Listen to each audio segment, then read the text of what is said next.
आप सभी को दिवाली की बहुत बहुत शुभकामनाएं। तो चलिए आज मैं आपको दिवाली स्पेशल दो ऐसी मिठाइयाँ बताने जा रही हूँ जो सिर्फ आप 2 चम्मच घी से ही बनाकर तैयार कर सकते हैं और टेस्ट में कोई कॉम्प्रोमाइज़ नहीं, बहुत ही ज़्यादा टेस्टी बनेंगी और काफ़ी ज़्यादा पसंद आएंगी आपको। ये देखिए, तो ये मैंने मिठाई बनाकर तैयार की है। इसका टेस्ट बिल्कुल ही मिल्क केक की तरह आता है और दूसरा मैंने लड्डू बनाकर तैयार किए हैं। और सबसे अच्छी बात तो ये है कि ये घर के ही सामान से आप बनाकर तैयार कर सकते हैं। बहुत ही मज़ेदार ये मिठाई ज़रूर ट्राई करें, कुछ ही मिनटों में ही आप इसको बनाकर तैयार कर सकते हैं। ये देखिए, मैं आपको सबसे पहले ये लड्डू बता रही हूँ। तो ये सूजी का लड्डू मैंने बनाकर तैयार किया है। बिल्कुल ही अलग तरीके से बनेगा लेकिन बहुत ही ज़्यादा टेस्टी। ये देखिए, मैं आपको तोड़ कर दिखा रही हूँ। तो तोड़ने से तो आपको पता चल ही गया होगा कितना ज़्यादा सॉफ्ट बना है। मुंह में घुलने वाले ये लड्डू मिनटों में ही तैयार हो जाते हैं। चलिए इनको देखते हैं किस तरह से बनाकर तैयार करना है। तो आप देख सकते हैं आधा कटोरी से थोड़ी सी ज़्यादा ही मैंने इसमें सूजी ली। इसको मैं इसी तरह से ही चलाकर भूनती रहूँगी। तो ये देखिए, मैं इसको इसी तरह से ही चलाती रहूँगी। इसमें आपको घी ऐड नहीं करना है। और जैसे ही इसका कलर ये गुलाबी हो जाए, यानी कि अच्छे से सूजी भुनकर तैयार हो जाए, इसके बाद ही आपको गैस की फ्लेम ऑफ कर देना है और थोड़ी देर तक इसी तरह से ही चलाते हुए भूनते रहना है। अब इसका कलर अच्छा खासा गुलाबी हो चुका है। ये देखिए, तो मैं गैस की फ्लेम ऑफ कर दूंगी और इसको थोड़ी देर तक इसी तरह से ही चलाती रहूँगी जब तक कि कढ़ाई गर्म रहेगी। इसी तरह से ही आपको ये सूजी भूनकर तैयार करना है, ध्यान रखना है इस बात का। अब चलिए अगली प्रोसेस पूरी करते हैं। तो मैं इसको एक टिफ़िन में, किसी भी टिफ़िन में आप इसको निकाल लें। आपको ध्यान रखना है गरम गरम सूजी ही आपको तुरंत ही एक टिफ़िन में निकालना है, जो भी आपके पास टिफ़िन हो। और इसके बाद मैंने ये टिफ़िन में निकाल ली है पूरी तरह से। इसके बाद ही मैं इसमें चीनी ऐड कर रही हूँ। तो जितनी सूजी ली थी उतनी ही मैं इसमें चीनी ऐड कर रही हूँ, उससे थोड़ी सी ज़्यादा ही चीनी ऐड कर रही हूँ। ये देखिए, तो बस थोड़ी सी ज़्यादा ही मैंने इसमें चीनी ऐड कर दी। अब इसको अच्छे से मिक्स कर दूंगी। और सूजी अभी भी बहुत ज़्यादा गर्म है, इस बात का ज़रूर ध्यान दें। तो इसको अच्छे से ही मिक्स कर दें और इसके बाद ही मैं इसको कवर करके रख दूंगी। तो अच्छे से मैंने इसको मिक्स कर दिया है और अब मैं इसको कवर करके रख दूंगी। आपने सूजी के लड्डू तो कई बार बनाए होंगे, यकीन मानिए जब इस तरह से ट्राई करेंगे तो आपको खुद भी पता चल जाएगा कि कितने ज़्यादा टेस्टी बन के तैयार होती हैं और बहुत ज़्यादा सॉफ्ट।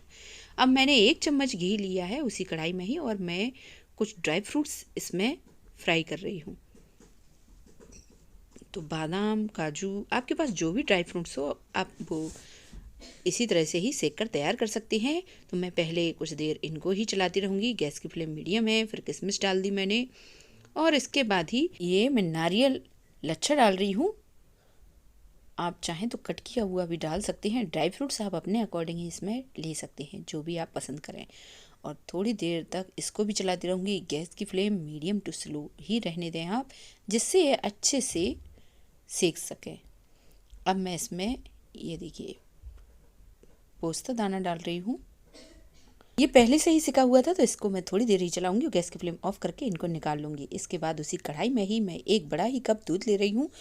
तो दूध आपको बिना उबला हुआ ही लेना है, इस बात का ध्यान दें। अब मैं इसमें एक उबाल आने तक इसका वेट करूँगी। जब तक एक उबाल ना आ जाए तब तक आप इसी तरह से ही दूध को चलाते रहें। और जैसे ही दूध में एक अच्छा खासा उबाल आया, इसके बाद ही मैं जो मैंने सूजी रखी हुई थी चीनी मिलाकर, उसको भी इसमें डाल दूंगी। अब मैं इसको इस तरह से ही अच्छे से मतलब मिक्स कर दूंगी दूध में। आपको ध्यान रखना है ये दूध मैंने कम इसलिए लिया क्योंकि मैंने सूजी ही कम ली थी। तो मैं ये बहुत ज़्यादा क्वांटिटी में नहीं बना रही हूँ, जिस क्वांटिटी में बना रही हूँ उसी के अकॉर्डिंग ही इसमें मैंने दूध लिया है। अगर आप ज़्यादा सूजी लें तो ज़्यादा ही दूध लें।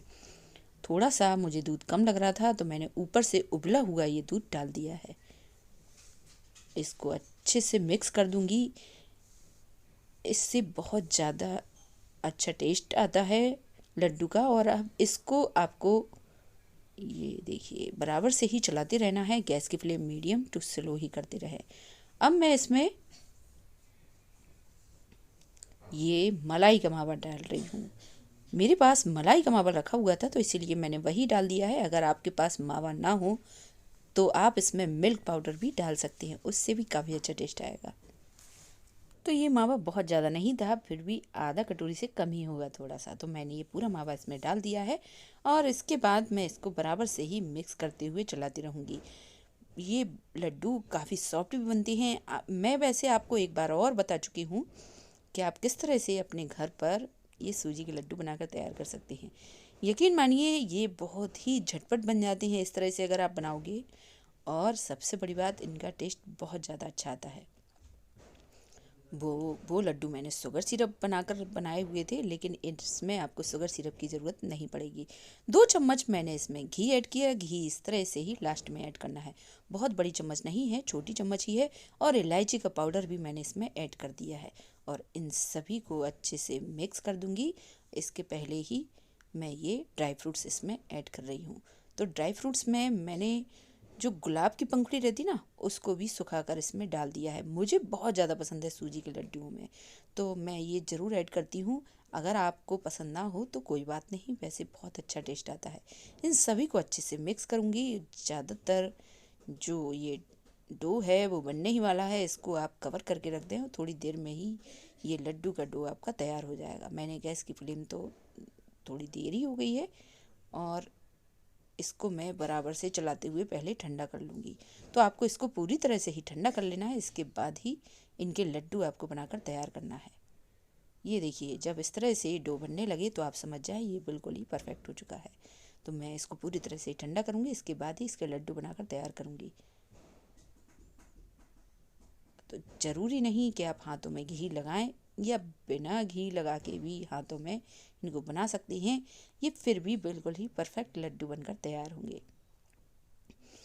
ये देखिए, मज़ेदार सूजी के लड्डू, वो भी सिर्फ 2 चम्मच घी से ही बनकर तैयार होते हैं। देख सकते हैं आप, इनको आप एक बार ज़रूर ट्राई करें। यकीन मानिए, त्योहार की रौनक तो वैसे भी मिठाई ही होती है, और जब इस तरह से अगर मिठाई बनेगी तो कौन नहीं बनाना चाहेगा। ट्राई ज़रूर करें और फिर कमेंट करके जो बताएं आपको ये कैसी लगी। तो ये देखिए, धीरे धीरे करके मैं सारे लड्डू बनाकर तैयार कर रही हूँ। मैंने आपको बताया नहीं, सूजी में जब आप चीनी मिलाकर रखते हैं तो उसको 10 मिनट तक रखा रहने दें, इसी तरह से ही बंद। अब ये देखिए, अब मैं चलिए आपको दूसरी मिठाई बताती हूँ जो सिर्फ 2 चम्मच घी से ही बनकर तैयार होती है। तो ये देखिए, ये मैंने बेसन की बर्फ़ी बनाई है, लेकिन अलग ही तरीके से। इसका टेस्ट बहुत ही मज़ेदार आता है और दानेदार ये बर्फ़ी बनके तैयार भी होती है। तो चलिए मैं आपको तोड़कर दिखाती हूँ। दानेदार बेसन की बर्फ़ी किस तरह से बना के तैयार करें। यकीन मानिए, बेसन की बर्फ़ी तो खाई होगी, लेकिन इसका टेस्ट बहुत ही पसंद आएगा आपको। मेरे घर में भी ये बर्फ़ी बहुत ज़्यादा पसंद है सभी को। तो चलिए फिर इसको बनाते हैं। इसको बनाने के लिए उसी कटोरी से ही मैंने 1 कटोरी ये बेसन लिया। 1 कटोरी से थोड़ा कम ही है, तो आप अपने अकॉर्डिंग ही ले सकते हैं बेसन। अब मैं इसमें थोड़ा थोड़ा सा पानी डालूंगी। इसमें आपको मोइन नहीं डालना है, कुछ भी नहीं करना है। इसी तरह से ही बेसन लेना है और डायरेक्ट इसका एक आटा, जिस तरह से पूड़ी का आटा बनाते हैं उस तरह से बनाकर तैयार करना है। तो मैं धीरे धीरे करके एक इसका डो बनाऊंगी और टाइट डो ही बनाकर इसका तैयार करना है। तो ये देखिए, डो तैयार हो चुका है। काफ़ी टाइट बनाना है डो। अब चलिए इनको पूड़ी की तरह बेलकर तैयार करते हैं। जिस पर भी आप इसको बेलें, इस थोड़ा सा इसमें घी लगा लें, क्योंकि ये बेसन है तो बेसन तो चिपकता ही है, तो इसलिए थोड़ा सा तेल या घी लगाने की ज़रूरत पड़ती ही है। अब मैं ये देखिए इसको बेल कर तैयार करूँगी। इसको आप कैसा भी बेल के तैयार कर सकते हैं, यानी कि कोई ज़रूरी नहीं कि अच्छा ही गोल आना चाहिए, और थोड़ा सा मोटा ही बेल कर आपको तैयार करना है। तो ये तैयार है। इसी तरह से ही मैं ये सभी को बेल कर तैयार करती जा रही हूँ। एक तरफ मैंने कढ़ाई भी रख दी है, उसमें तेल डाल दिया है, और ये देखिए इसको मैं इसी तरह से ही सेकती भी जा रही हूँ। तो मैं ये तेल में फ्राई कर रही हूँ, आप चाहें तो घी में भी फ्राई कर सकती हैं, लेकिन मैं ये सिर्फ 2 ही चम्मच घी से बनाकर तैयार करूँगी। तो मैं इनको इसी तरह से ही फ्राई करूँगी। बहुत ज़्यादा आपको क्रिस्पी फ्राई नहीं करना है। ये देखिए, इसी तरह से ही जैसे ही ये सिक जाए इनको निकाल लें, और इसके बाद ही मैं सभी को फ्राई भी करती जा रही हूँ। तो ये जैसे ही पपड़ी तैयार हो गई, मैं इसको तोड़ दूँगी। और ये बहुत गर्म ना हो, लेकिन हाँ ठंडी भी ना हो, क्योंकि जब ये गर्म रहती है तो अच्छे से ही मिक्सी के जार में ग्राइंड हो जाती है। और आपको ध्यान रखना है इनको बहुत ज़्यादा फाइन ग्राइंड नहीं करना है। रुक रुक कर ही आप इनको ग्राइंड करते जाएं और इस तरह से जब दाने रहें तब आप रहने दें। तो बस ये हो चुकी है ग्राइंड। अब मैंने सभी को ले लिया है और इसके बाद इनको भी मैं थोड़ी देर तक इसी तरह से ही भूनती रहूँगी। ये बहुत जल्दी सिक कर तैयार भी हो जाती है। इसमें आप चाहें तो अभी भी घी ऐड कर सकते हैं, वैसे मैं थोड़ी देर बाद ही इसमें घी ऐड करूँगी जैसे ही इनका कलर चेंज हो जाएगा। तो मैंने गैस की फ्लेम मीडियम ही की है और इनको बराबर से ही चलाते हुए मैं भूनती जा रही हूँ। कुछ ही देर में इनका कलर जल्दी ही इस तरह से चेंज हो जाता है। अब मैं इसमें घी ऐड कर रही हूँ, तो छोटी ही चम्मच से मैं ये 2 चम्मच इसमें घी ऐड करूँगी और ज़्यादा घी की इसमें ज़रूरत नहीं पड़ेगी। फिर भी ये मिठाई बहुत ही ज़्यादा टेस्टी बन के तैयार होगी।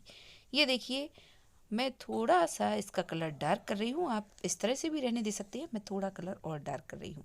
ये देखिए, जब इस तरह से गुलाबी कलर आ जाए तो आप इसमें शुगर सिरप ऐड कर सकते हैं। मेरे पास शुगर सिरप रखा हुआ था, अगर आपके पास ना हो तो जितना आपने बेसन लिया था उससे ज़्यादा ही आप चीनी लें।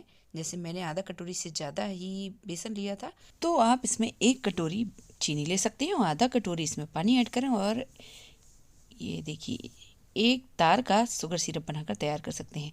इसमें मैंने थोड़ा पानी भी ऐड कर दिया है, तो आप चाहें तो दूध भी ऐड कर सकते हैं, मैंने तो इसमें पानी ही ऐड कर दिया है। और इसको मैं थोड़ी देर तक इसी तरह से चलाती रहूँगी। ये मेरे पास थोड़ा सा मलाई का मावा रखा हुआ था, तो मैं वही मावा इसमें ऐड कर रही हूँ। जो मलाई से निकला हुआ मावा रहता है ना, वही ये मावा है। तो अगर आपके पास नहीं हो तो कोई बात नहीं है, आप इसमें मिल्क पाउडर भी ऐड कर सकते हैं। इसमें अगर आप ज़्यादा भी मावा ऐड करें तो मिठाई और भी ज़्यादा अच्छी बनेगी। ये मैं इसमें आधा कटोरी मिल्क पाउडर भी ऐड कर रही हूँ, क्योंकि जो मावा था वो बहुत ही थोड़ा सा था। अगर मावा ज़्यादा हो तो मिल्क पाउडर की भी ज़रूरत नहीं पड़ेगी। अगर आपके पास मिल्क पाउडर भी ना हो, मावा भी ना हो, तो आप इसमें मलाई ऐड कर सकते हैं। मैंने इसीलिए इसमें पानी ऐड किया था क्योंकि मैं इसमें मिल्क पाउडर ऐड करने वाली थी। और इसको मैं बराबर से ही चलाती रहूँगी और थोड़ी ही देर में ये अच्छा खासा थिक बैटर बनने ही वाला है। ये देखिए, तो मैं चलाते हुए इसको पकाती रहूँगी। जैसे ही ये दाने दाने अच्छे से ही फूल जाएंगे तब आप समझ जाएं कि ये बिल्कुल ही परफेक्ट तैयार हो चुका है। तो मैं अभी गैस की फ्लेम ऑफ कर दूंगी और इसको कम से कम 10 मिनट तक इसी तरह से ही रखा रहने दूंगी, जिससे जो इसके दाने हैं वो अच्छे खासे फूल जाएं। और इसके बाद अब मैं गैस की फ्लेम ऑन कर दूंगी 10 मिनट के बाद। और ये देखिए, दोबारा से ही इसको पका रही हूँ, जिससे जो हल्का सा इसमें शुगर सिरप था वो भी पूरी तरह से ही इसमें एब्जॉर्ब हो जाएगा। और मैंने इलायची का पाउडर भी ऐड कर दिया है और ये देखिए किस तरह से दाने दाने इसके कह सकते हैं खनक रहे हैं, यानी कि अलग से दिखाई दे रहे हैं, बिल्कुल ही मिल्क केक की तरह। ये मिल्क केक की तरह देखने में भी लगता है और खाने में भी इसका टेस्ट मिल्क केक की ही तरह आता है। ये पूरी तरह से ही तैयार है। अब चलिए इसको सेट करते हैं। तो मैंने एक प्लेट ली, उसको मैंने ग्रीस कर लिया है, तो आप उसमें घी ही लगाएं और ये भी ठंडा होने ही वाला है। तो मैं इसको प्लेट में निकाल लूँगी। आप किसी में भी इसको सेट कर सकते हैं, जो भी आपके पास अवेलेबल हो। अगर आपको ये मिठाई पसंद आती है तो मैं फिर से कहूँगी, चैनल को लाइक, सब्सक्राइब और शेयर करना बिल्कुल भी ना भूलें। मिठाइयाँ तो मैं कई प्रकार की बनाती हूँ, लेकिन मेरे बच्चों को कुछ ही मिठाइयाँ पसंद आती हैं। ये मिठाई मेरे बच्चों को बहुत ज़्यादा पसंद है, तो मैं इसको ज़रूर बनाती हूँ। आप भी जब ट्राई करेंगे तो आपको खुद ही पता चल जाएगा कितनी ज़्यादा अच्छी ये मिठाई बन के तैयार होती है। आप चाहें तो इसमें कोई कलर भी ऐड कर सकते हैं, मैंने तो नहीं किया है। और ये देखिए, मिठाई तैयार हो चुकी है। कैसी लग रही है जो बताएं, कोई सजेशन हो तो ज़रूर दें। और दोनों मिठाइयों में से आपको कौन सी मिठाई ज़्यादा पसंद है ये ज़रूर बताएं। Thank you.